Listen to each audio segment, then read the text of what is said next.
Апавяданне другое. Зухаватыя учынкі. Ведаў і я ў сваім жыцці такога чалавека, што быў падобны да карпы, і за тое ж мусіў ён пакутаваць.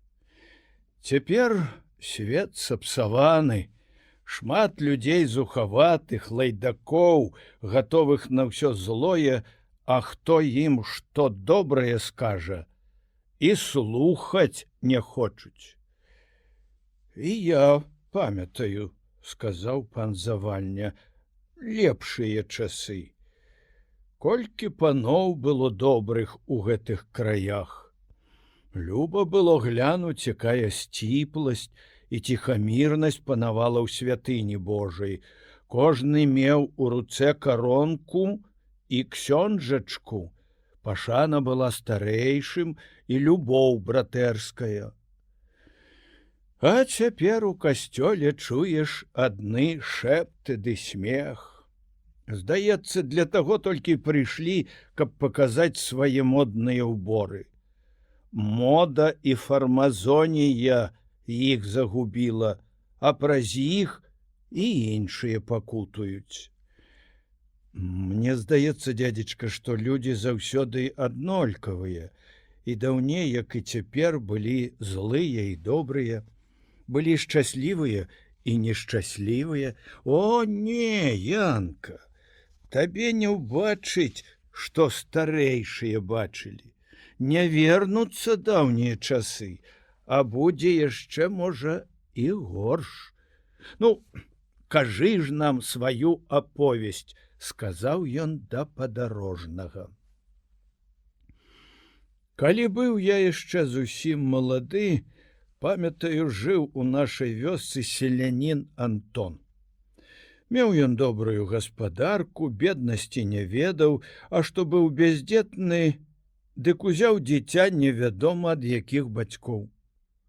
Яго ахрысцілі і далі імя Васіль. Гадаваў яго як сваё роднае.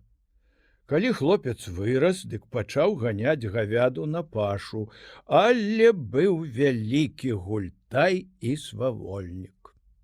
Заўсёды скардзіліся на яго, то каровы пусціць на засеянае поле, то аблае каго брыдкімі словамі, то ў каго каменем кіне. Ідуць скардзіцца Антону, але Антон любіў яго, і калі казалі яму, што ён быццам і не чуў, патураў яму ва ўсім, а той рос і рабіўся ўсё горшы і задзірлівейшы. Сабраліся аднаго разу мы на прыгон. Было тое пасля святога Пятра, і Васіля таксама паслалі з хаты на працу. Ён, як звычайна, з кожным задзіраўся, ні пра аднаго чалавека добрага слова не сказаў. Быў тады дзень надта спякотны. Войт загадаў пакласці косы і перакусіць, хто чым мае, бо надышоў жа час папалуднаваць і адпачыць. Усеўшыся на лужку ў кола, гаварылі мы пра тое ды пра сёе. Раптам бачым, як адзін селянін, што быў аддаліўся нечага ад нас, стоячы ля гаю, махае рукою і кліча да сябе: «Хутчэй, хутчэй, хадзіце сюды, пакажу вам дзіва!» Бяжым усе туды. Селянін паказвае рукою на недалёкі бор: «Паглядзіце, што дзеецца!» Бачым перад сабою дзівосы нечуваныя. Лясун ідзе па бары, галава вышэй за хвоі, а перад ім выбягаюць на поле велізарныя чароды вавёрак, зайцоў ды іншых звяроў, у паветры чароды цецерукоў, курапатак ды іншага птаства, якія адлятаюць прэч. Лясун выходзіць з лесу, ператвараецца ў карузліка, і адразу ж з поля і лугоў падняліся матылі і іншая жамяра, як бы цёмная хмара закрыла нашу ваколіцу.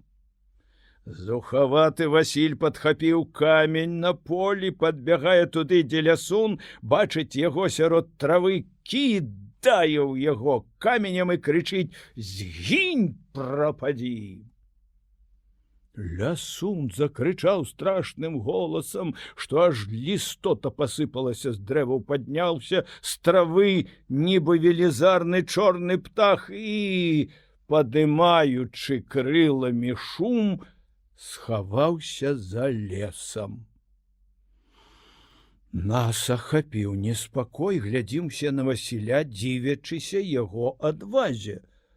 А ён, горды сваім учынкам, смяяўся да ўпаду. Быў між намі адзін дасведчаны чалавек, які сказаў: «Чуў я ад старых людзей, што такая зухаватасць наводзіць няшчасце.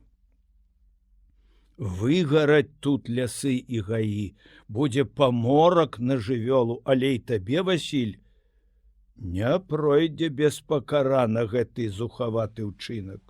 «Што мне да таго?» – адказаў Васіль. «Я цешуся, што кадука добра каменем пацэліў. Няхай не выганяе з нашых лясоў птушак і звяроў». Чуткі пра гэта разышліся па ўсёй ваколіцы. Такія, як Васіль, хвалілі ягоную адвагу, і ён усюды ганарыўся сваім учынкам. Але дасведчаныя людзі, якія лепш усё гэта разумелі, з пагардаю слухалі такія выхвалянні. І Антон, ціхі чалавек, засмуціўся, калі пачуў пра тое. Другі ўчынак быў яшчэ страшнейшы. Калі ўспомніш, валасы на галаве падымаюцца.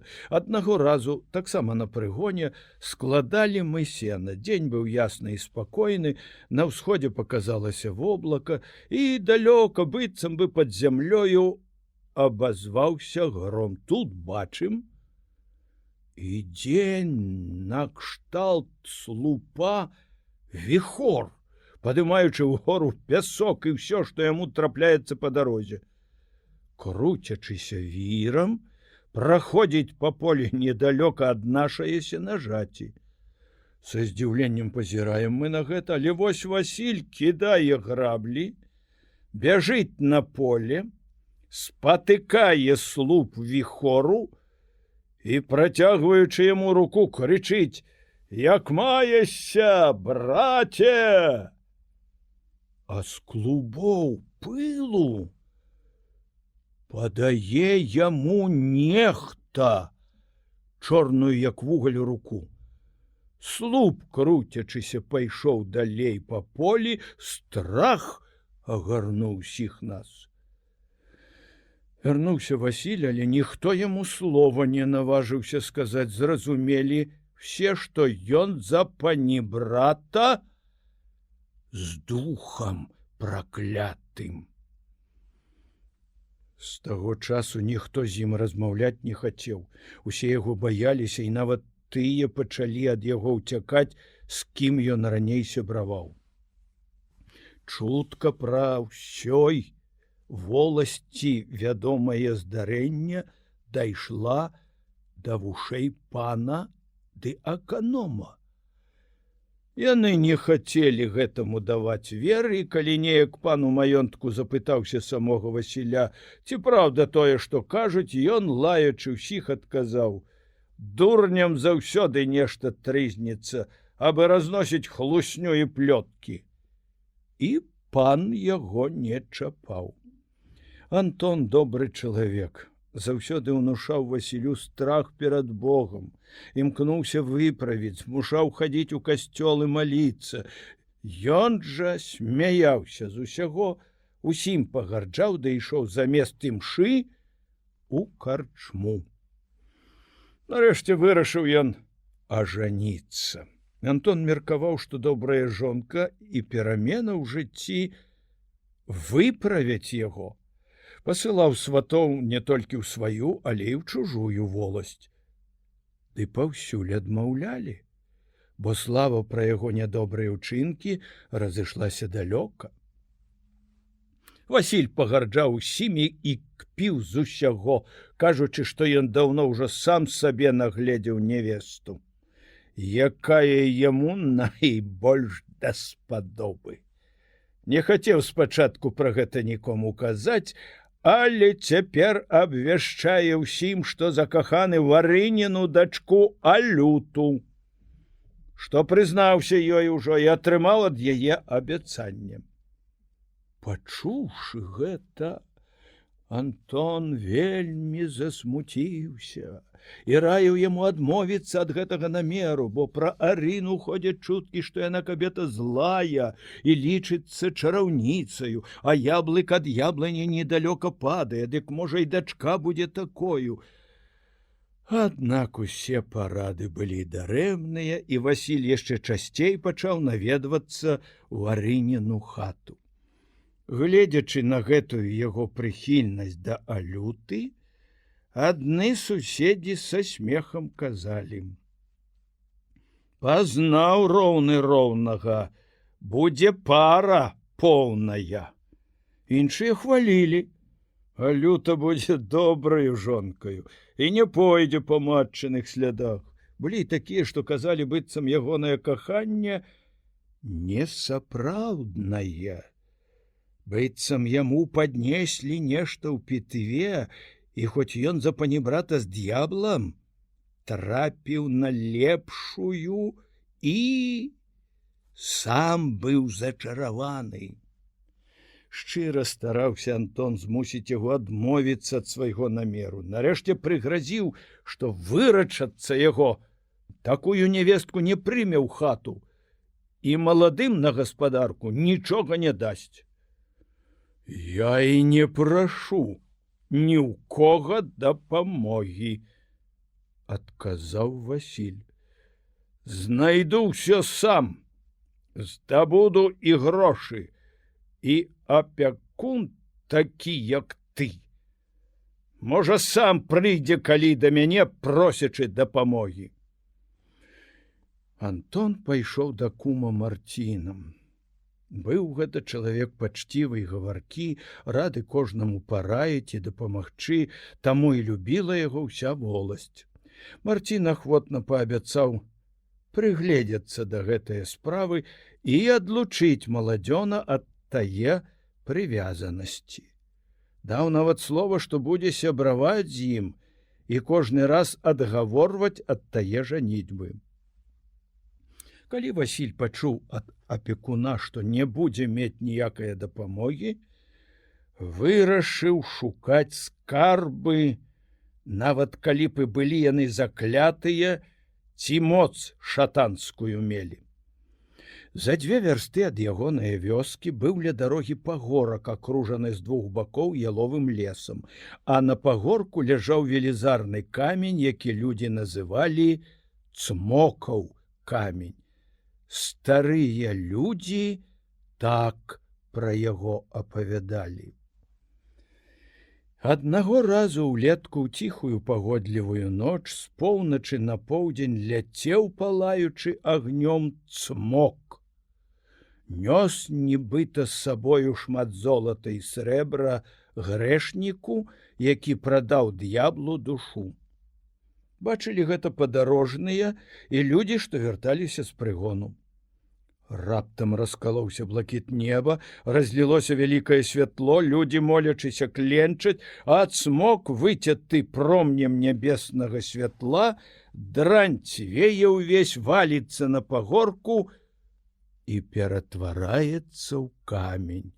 Скарбы ж золата і срэбра, якія ён нёс з сабою, на тым самым месцы самі закапаліся ў зямлю і з таго часу з'яўляліся ўначы ў розных канцах пагорка у розных постацях.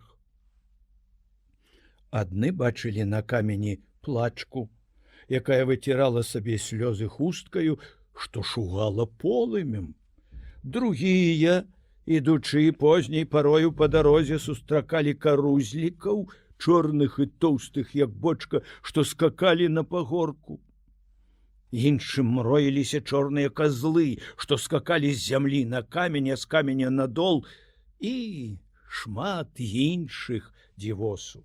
Казалі яшчэ, што калі хто насмеліцца ля гэтага каменя начаваць, дык ён зможа здабыць тыя скарбы.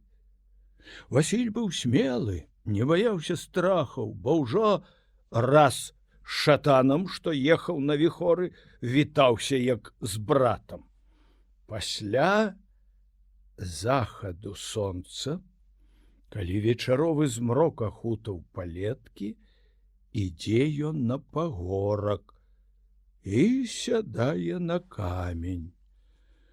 Хмары закрылі неба, цямнее ў полі, ўсюды глуха, у лесе, што чарнеўся перад ім, абзываецца сава. Васіль бачыць, як снуюцца перад ім пачвары, паўзуць з-пад каменя, сыкаючы вужы, скачуць у скрутах вакол страшыдлы з сабачымі галовамі і казлінымі нагамі. Васіль смела паглядаў на гэта, мяркуючы, што зараз яму пакажуцца скарбы. Раптам бачыць, як хтось збочвае з дарогі і набліжаецца да яго. Гэта быў Марцін. «Што ты тут робіш?» — запытаўся ён з усмешкаю. «Пэўна, скарбы шукаеш». «Так, скарбы. Але чаго ты прыйшоў? Ты затрымаў мяне ля мэты, вырваў з рук маіх шчасця. Варта, каб я табе галаву каменем раскроіў. Не гневайся, я раскажу табе пра лепшыя скарбы». І, сеўшы ля яго на камені, кажа: «Слухай, Васіль, лепей ідзі дадому. Здароўе, пачцівая праца — гэта найдаражэйшы скарб для добрага чалавека. Дрэнна, калі хто шукае дапамогі ад нячыстых духаў. Ты яшчэ малады, працуй, Бог дапаможа. Антон, апякун твой, бяздзетны. Калі будзеш паслухмяны, дык усё, што мае, табе перакажа». Угневаны Васіль плюнуў і, мармычучы штосьці, адышоў. З таго часу ён не прыходзіў дадому. Антон, бачыўшы ўсё большую яго зацятасць, даў яму спакой і чакаў, што з гэтага выйдзе. Знаёмыя прыносілі розныя весткі пра Васіля. Адны казалі, што знайшоў ён нейкую гультайскую хеўру, крадзе з імі, набывае грошай, прапівае іх у карчме. Іншыя, што жыве ў Арыны, вучыцца чарам, і нават бачылі, як за лютай Арынаю хадзіў па лесе, па балоце каля азёраў, збіраючы зёлкі, на якіх ніколі раса не высыхае. Трэція сцвярджалі, што з-за куста нават чулі, як Арына, вырваўшы з зямлі нейкі мох, апавядала пра страшную яго моц. Марцін, настойлівы ў сваіх намерах, імкнуўся дзе-небудзь сустрэцца з ім, але не выпадала. Не насмельваўся ісці да Арынінае хаты, бо баяўся гасціннасці чараўніцы. Аднаго разу ў нядзелю пад вечар хто са знаёмым, хто з кумам ідуць у карчму, каб там пры гарэлцы пагаманіць, параіцца пра тое ды пра сёе, весела час прабавіць. З надзеяю, што, можа, спаткаецца з Васілём, ідзе туды і Марцін. Сядаюць за стол. Жыт Ёсель рады гасцям, налівае гарэлку, ставіць на стол і крэйдаю запісвае на сцяне, умаўляючыся, што калі ўвосень будзе новы хлеб, дык прыедзе да іх, пачастуе гаспадара і гаспадыню гарэлкаю, а тыя сустрэнуць яго ветліва і не пашкадуюць яму рознага збожжа. Заходзіць Марцін. Сёй той рады, што яго ўбачыў, просяць госця за стол, частуюць гарэлкаю. Пачалася гаворка пра Васіля і яго каханую. Адны хвалілі Алюту, што добрая дзяўчына і была б добраю жонкаю, калі б выйшла замуж за добрага чалавека, а не за Васіля, які пабратаўся з д'яблам. Было колькі п'яных, што і Васіля хвалілі. Іншыя ж Васіля, Алюту і Арыну называлі найнягоднейшымі людзьмі. Калі гэтая спрэчка і шум зацягнуліся, жыд Ёсель, стоячы ў канцы стола, кажа: «Паслухайце, вы несправядліва гаворыце пра Васіля. Васіль чалавек добры, акуратны, калі прыйдзе з таварысамі да мяне, дык за ўсё плаціць гатоўкай, за ўсё мае грошы. А Алюта, ай да Алюта, добрая дзеўчына, апранаецца добрая паненка, а і ў Арыны я нічога дрэнна не бачу. Ну і што, калі яна царуе? Яна царуе, каб мець грошы, а грошы вельмі патрэбныя кожнаму чалавеку. Яна і дапамагае леціць лёлкамі людзей». Калі ішла гэтая размова, імкліва і са стукам адчыняюцца дзверы, заходзіць Васіль з задзёртаю галавою, шапка ссунута на бакір, і з ім некалькі таварышаў. Азірнуўся, убачыў Марціна і насупіў бровы. «Як маешся, Васіль?» – кажа Ёсель. «Даўно цябе не бачыў, ужо дзень таму трэці. Я і моя сора думалі, што з ім такое, і цяпер вось толькі што гаманіў з людзьмі пра цябе». «Я ведаю, што людзі пра мяне кажуць. Сабакі брэшуць, а вецер носіць. Мне ўсё адно». Ён сеў на лаве, узлокціўся на стол, закрычаў: «Дай нам гарэлкі, але добрае! А можа, Васіль каза даць гарэлкі салодкае? Я прывёз з горада, хоць яна і коштуе дорага. Дай дарагое!» І кідае колькі грыўняў на стол. Жыд у момант падае кілішак і бутэльку гарэлкі. Людзі за другім сталом глядзелі на гэта здзіўлена, асобныя пазіралі з-пад лба, шапталіся між сабою, здзекліва ўсміхаліся. Максім, які раней за іншых прыйшоў у карчму і быў ужо добра падвяселены, гучна засмяяўся і закрычаў: «О-хо-хо! Як бачу, ты, брат Васіль, мусіш быць багаты не па-нашаму. Ужо п'еш панскую гарэлку, а? Пэўна, начаваў ля цмокавага каменя? Знайшоў грошы, або, можа, Арына, што мае быць твою цешаю, нейкімі чарамі насыпала табе срэбра поўныя кішэні, а? Ух і зух!» Васіль, гледзячы на яго з гневам: «З табою ніхто з нашага таварыства не гаворыць. І ніхто да размовы не запрашае. Дык не ўмешвайся, а то так завяжу табе язык, што другі раз ніколі не наважышся лухту версці. Завяжаш мне язык? Ой, глядзіце, вывучыўся ўжо чараваць ад Арыны. Умей язык завязать. Ой, гляди, каб не быў кульгавы, як твоя будучая цешча. Ці ведаеш, чаму яна на левую ногу трохі кульгавая? Молчы, калі з тобою ніхто не хоча гаварыць. Ніхто не хоча гаварыць?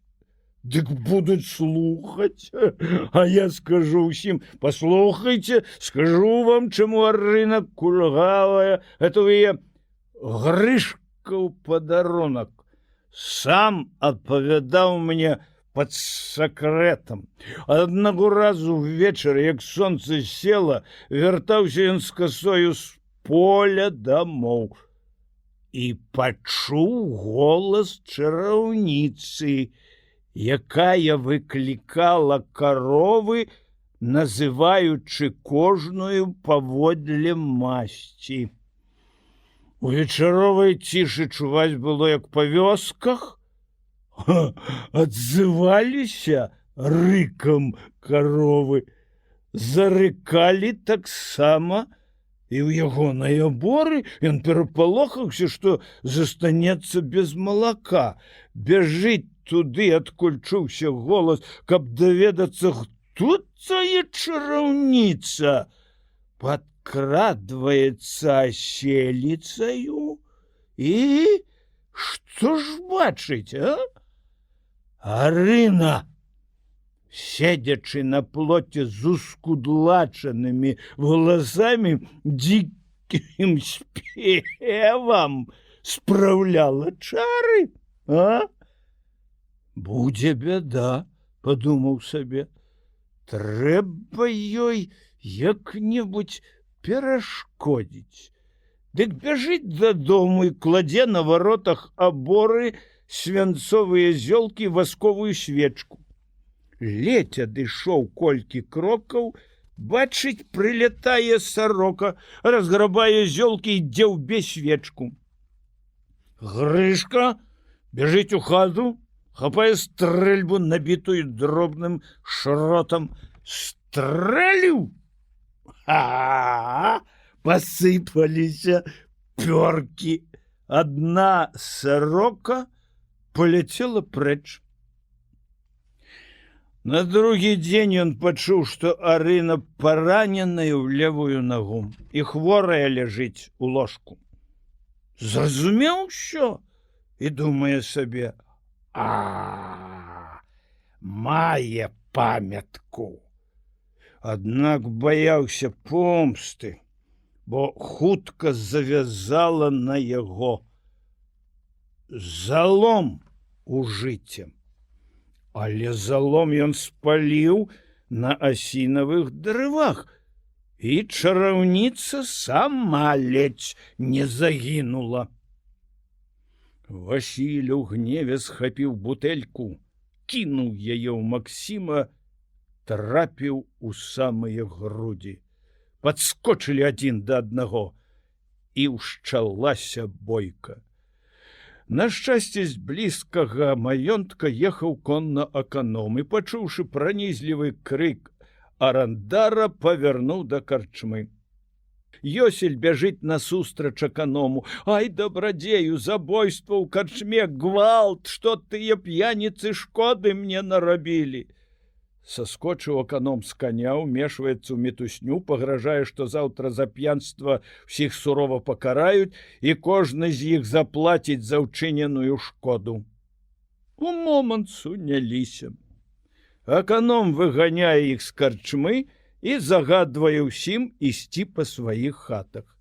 Гэтак і разышліся ў розныя бакі, пагражаючы адзін аднаму адпомсціць. Ёсель распавёў аканому, як усё было з прычыны звады, не вінавацячы, аднак, Васіля. Трэба пра гэта пагаварыць з панамі. Плятуць дурні немаведама што. Дарэмна крыўдзяць бедную ўдаву і дзяўчыну, якая ні ў чым не вінаватая. Балбочуць пра нейкія Арыніны чары. Я раней гэта не высвятляў. Ды толькі ведаю, што яна зёлкамі многім людзям дапамагае. Вось нядаўна сам бачыў, як у маёнтку паненцы Тарэзе вылечыла лішай на твары. Праўда, каладучы ў халодную ваду нейкія каменьчыкі, яна пашаптала, і халодная вада кіпець пачала як бы на агні. Казала мыць гэтай вадою твар, і пані Тарэза хутка ачуняла. Такія чары не толькі нікому не шкодзяць, але, наадварот, карысныя.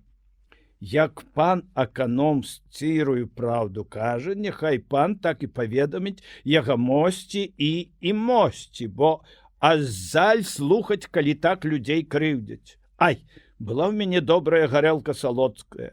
Дык бутэльку разбілі жлукты і гарэлку вылілі. Сора! Падай нам яшчэ, ёсць крыху салодкай гарэлкі, падай яе пану аканому і прынясі марынаду на закуску. У мяне ёсць выдатны марынаваны сцупак. Аканом выпіў гарэлкі, закусіў, супакоіў арандара, што яму за ўсё заплацяць, сеў і паехаў. Назаўтра ў маёнтак прыходзіць заплаканая Арына і апавядае панам, што незычлівыя людзі паўсюль гавораць пра яе, быццам яна напускае чары, каб шкодзіць іншым, завязвае заломы і адбірае малако ў кароў. Клялася, што ніколі нічога падобнага не чыніла. Наадварот, старалася людзям дапамагчы ў хваробах і ў розных здарэннях, лекуючы іх зёлкамі, моц якіх толькі ёй вядомая. І гэтая незычлівасць да яе пануе ва ўсёй і ваколіцы. Пра Васіля, якога выгадаваў Антон, таксама кажуць, быццам і ён пабратаўся з д'яблам.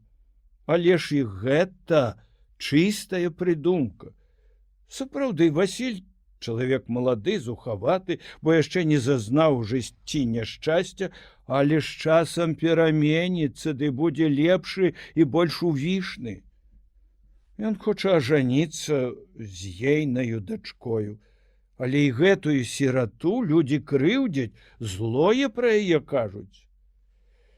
Чуў я пра Васіля, што ён бывае і не слухае свайго апекуна, і быццам бы страчаўся з віхорам і вітаўся з ім, нібы са сваім братам. Гэта ўсё не варта рабіць. Лепей трэба жыць з Богам. Скажы Васілю, няхай не займаецца глупствам, ходзіць у касцёл і працуе. Ну, ідзі ж дадому і будь спакойнаю.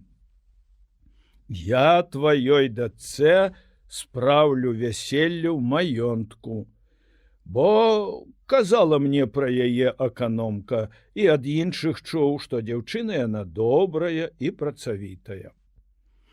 Таго ж дня пан загадаў паклікаць Антона і сказаў Васілю пераправіць свайго апекуна.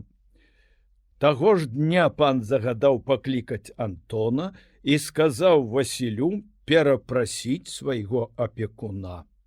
Антону ж, каб не забараняў Васілю жаніцца за лютаю, але дапамагаў ім, бо яны абое сіроты. І сам абяцаў выдзеліць яму найлепшае зямлі і даць жывёлы на развод. Але ж пэўны пан чуў пра тое, што людзі кажуць, быццам Марына чараўніца, і скардзяцца некаторыя, што кароў выдойвае і робіць іншыя шкоды, часам перакідаецца ў сароку і лятае паўсюль, і гэта нават бачылі. Не слухай плётак. Арына добрая кабета, і Алюта дачка яе, працавітая дзяўчына, будзе добраю жонкаю і добраю гаспадыняю. Няхай табе гэта не рупіць, я ручаюся, і ты будзеш задаволены. Панская воля, кажа Антон. Ён скрывіўся і, чухаючы патыліцу, пайшоў да хаты. Праз колькі дзён прасілі пробашча абвясціць запаведь. А хутка і вяселле. Сабралася ў маёнтку цэлая воласць. Думаю, не таму, што былі зачлівыя да маладых, а ведалі, што будзе добрая пачостка і гарэлкі ў волю.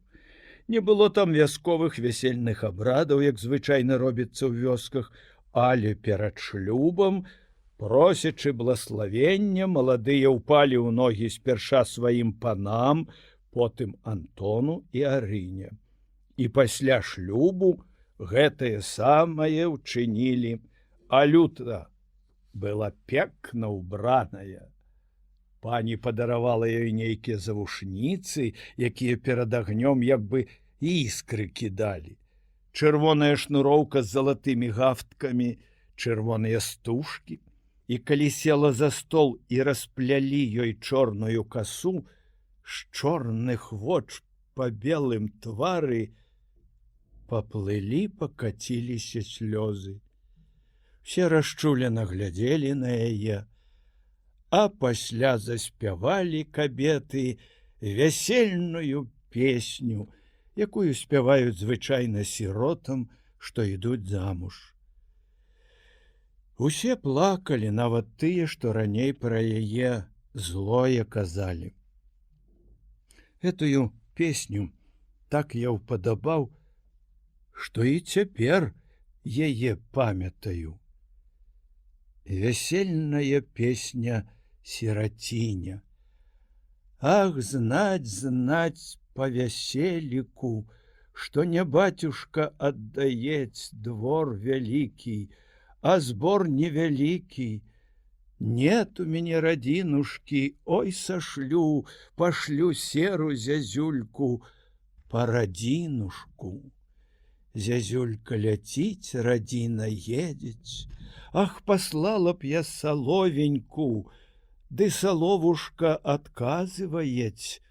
Ах, послала б я зязюльку по своего татульку. Да за родненьким батьком серая зязюлька не прилетает, а татулька отмаўляет. Рад бы я устати к своему дитяти и порадушку дати. Грабовые доски стиснули ножки, да не могу я устати.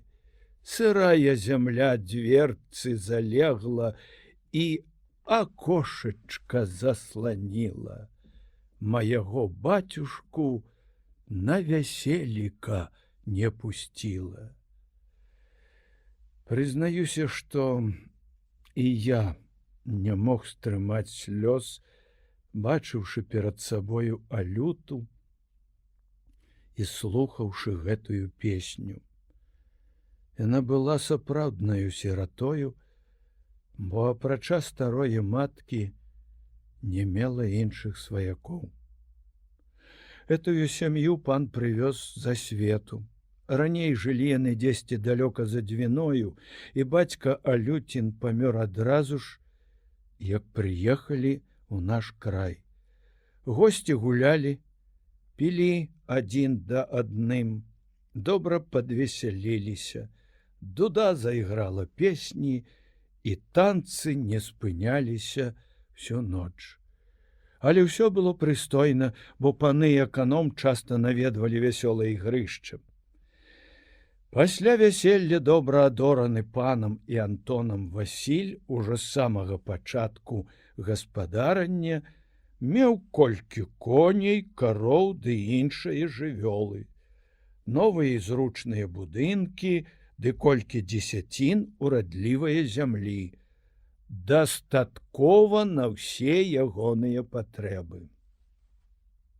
Але цікава, сказаў пан Завальня, ці перавыхавала яго Алюта, бо ёсць прыказка, хто ажэніцца, той пераменіцца. Не, паночку. Кажуць людзі, што калі родзіцца жарабя з лысінкай, дык з той самай лысінкай і ваўкі з'ядуць. Дзіўныя рэчы на свеце. Кажы ж далей. На сваёй гаспадарцы Васіль быў надта ж нешчаслівы, хоць нейкі час, здавалася, і перамяніўся на лепшае. Дзіўна, што страчала яго адна бяда за другою.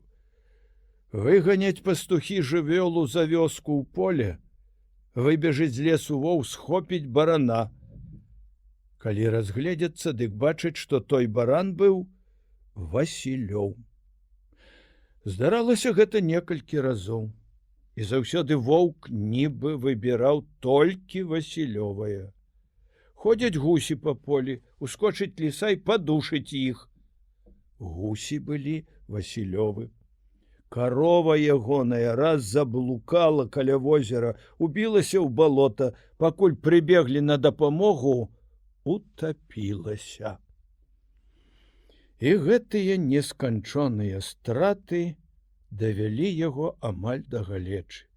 Неяк загарэўся бор, збеглася ўся воласць. але не далі рады. Полымя, як хваля на возеры, разышлося па ўсім бары, шугаючы ўгары яно ахоплівала густыя лапы ялін і хвояў, а дым, як страшны туман, закрыўся неба і зямлю так, што ледзь можна было дыхаць. Бегаючы па лесе і збіваючы венікамі полымя, папалілі мы на сабе вопратку. Але ўжо не было ратунку. Блізка быў Васілёў дом, і скрынка заляцела ў гумно і згарэла збожжа. У тыя дні па ўсёй воласці людзі казалі, што гэта адпомсціў Васілю лясун, якога ён некалі выцяў каменем, калі той звяроў і птушак пераганяў з аднаго лесу ў другі, а стары чалавек прадказваў яму пажары і паморак на жывёлу. Васіль ад гора яшчэ часцей пачаў наведвацца ў карчму. Яго жонка і цешча працавалі дзень і ноч і стараліся адвярнуць яго ад благога. Ён зноў вярнуўся да зухаватых і бязбожных сваіх учынкаў. Аднаго разу Антон, Марцін ды іншыя, хто яму шчыра спрыяў, прыйшлі да яго ўвечары і нагадалі, каб цярпліва прымаў свае бядоты. Мо, калі-небудзь Бог усё пераменіць на лепшае. У гэты час насунулася хмара і пачалася навальніца. Ён задумлівы сядзеў ля вакна. Вецер завыў за сцяною, а ён, як непрытомны, прамовіў: «Мой брат, выючы, праімчаў паўз маю хату і паляцеў гуляць па шырокіх палях і густых лясах. Хутка і я за ім туды паспяшаюся». Пачуўшы гэныя ягоныя словы, перапалохаліся ўсе, і жонка пачала плакаць. А калі Антон папікнуў Васіля, што ён зноў вяртаецца да бязбожных учынкаў, той грукнуў са злосцю дзвярыма і выйшаў з хаты. Аднаго дня пад вечар ідзе ён у карчму і там сустракае старых сваіх таварышаў, з якімі колісь гуляў, і зноў пачынаюць яны банкетаваць. Васіль, калі ўжо добра падпіў, кажа ім: «Згалеў я зусім, згалеў, але хутка буду багаты. Прыйшла мне ў галаву добрая думка. Пайду начаваць да Цмокова каменя. Пакланюся д'яблам, мо не пашкадуюць яны мне грошай». Калі ж пачалі з яго смяяцца, што ён ніколі не наважыцца там пераначаваць, а быў ужо, дарэчы, позні час, ён схапіў шапку. «Вось дакажу, што я не баюся страхаў». Пакінуў карчме таварышаў і пайшоў на пагорак да Цмокавага каменя, і адтуль ужо не вярнуўся дадому. Мінаюць дні, тыдні, месяцы, Васіля няма. Шкадуюць яго знаёмыя, увесь час плачуць жонка з цешчаю, няма вестак, ці жыве ён, ці памёр. Розныя былі думкі і чуткі між людзьмі. Адны казалі, што недалёка ад вялікіх лукаў і Пскова хаваўся ён у барах з хеўраю разбойнікаў. Другія сцвярджалі, што лясун завабіў яго ў свае нетры. Сёй той у грыбах чуў Васілёў голас і лесуноў смех. Розныя гаварылі. Васіль жа згінуў назаўсёды. Старая Арына, дзень пры дні гледзячы на слёзы сваёй Алюты, страціла здароўе і неўзабаве памерла. Алюта і цяпер яшчэ жыве ў панскім маёнтку. Ні ўдава, ні замужніца. Вось да чаго даводзіць п'янства і зухаватасць, сказаў пан Завальня. Меў добрага апекуна і паноў добрых, што яму дапамагалі, жыў бы сабе спакойна.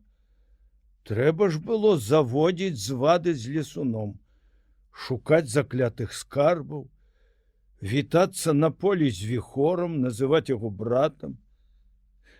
Бачыш, Янка, які асцярожны мусі быць маладзён.